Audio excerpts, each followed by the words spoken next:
Сәлем құрметтім, бүгін мен сіздерге жаңа жылдық ерекше салаттың рецептімен бөлісетін боламын.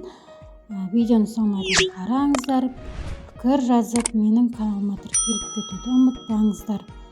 Сіздің қолдауыңыз мен үшін өте маңызды. Бұл салаттың жасалуы өте оңай әрі қарапайым.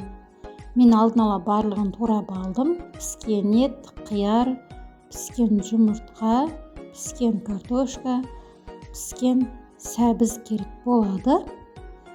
Анар міндетті емес, бұл әсемдік үшін қажет болады. Алдымен піскен етіміз бен қиярымызды сопақша етіп турап алып, майонез қосамыз, дағыны жақсылап араластырамыз.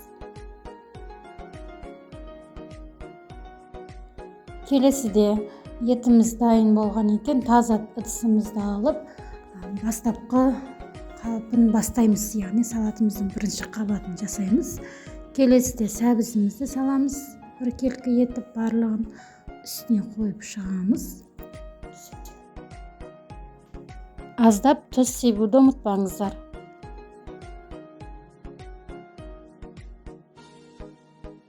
Келесіде майонез. Майонезді болғаннан кейін картошкамызды да қойып шығамыз қабатына. Оған да әдеттегідей тұз, майонез жағып шығатын боламыз.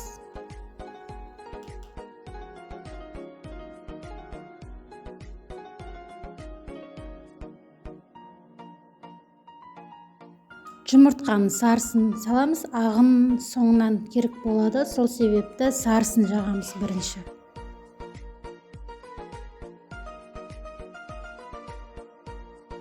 Пышақтың көмегімен салатымыздың жан-жағын реттеп аламыз.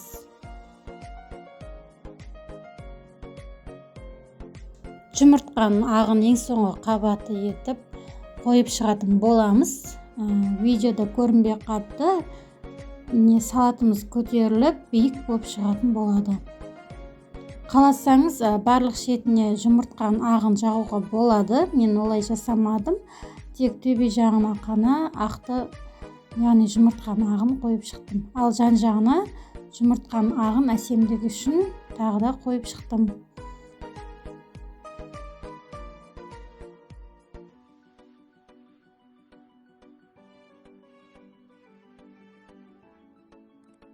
Пышақтың көмегімен салатымыздың жинақтап шығамыз. Аяқталып қалды салатымыз.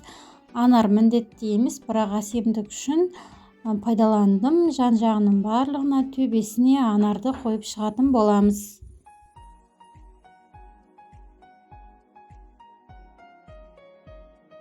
Міне салатымыз дайын. Дастарханыңыздың сәнін де дәмін де келтіретін болады. Жасап көріңіз, өте оңай.